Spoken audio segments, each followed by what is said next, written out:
Lockdown में प्रेम होली रे फेरा एवं 20 दिन पर प्रेमर विवाह शेष नववधूर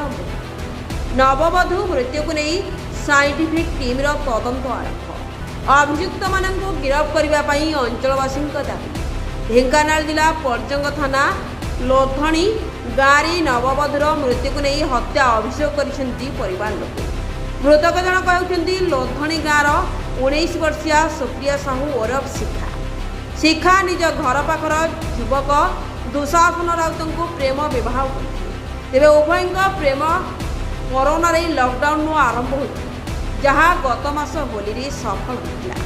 उभय अलग जातिर होइथिबा कारणरू घर लुचि मार्च मास 25 तारिख दिन विलंबित राति फेरार मारिथिले एवं होली दिन मंदिर में विवाह करथिले मात्र 20 दिन विवाह भितर सामना को आसी यौतुक जनित निर्यातना एवं नववधू को हत्या अभियोग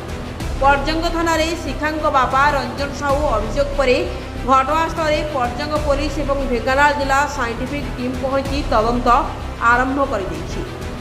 हत्या ना आत्महत्या ताहा सस्पेंस भितर रही तेज अभियोग आधार पर्जंग पुलिस छानबीन जारी रखी ढेंकानाल अक्षय कुमार नंदन रिपोर्ट ढेंकानाल न्यूज।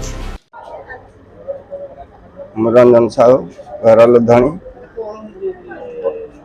25/3/2025 दिन जोगदान पड़ता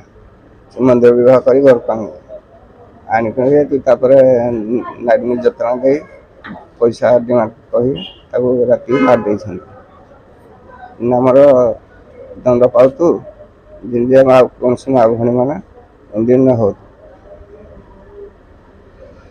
जीवित मार बाड़े ब्लड बहुत मुंडर फाटी बहुत नाक आज्ञा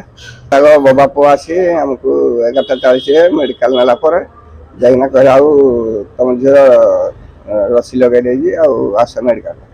आम मेडिकल न जाए थाना एफआईआर दे मेडिकल तापर आसिलु मुझे चाहूँ कि न्याय मिलू आर हिंदी कौन झील को न हो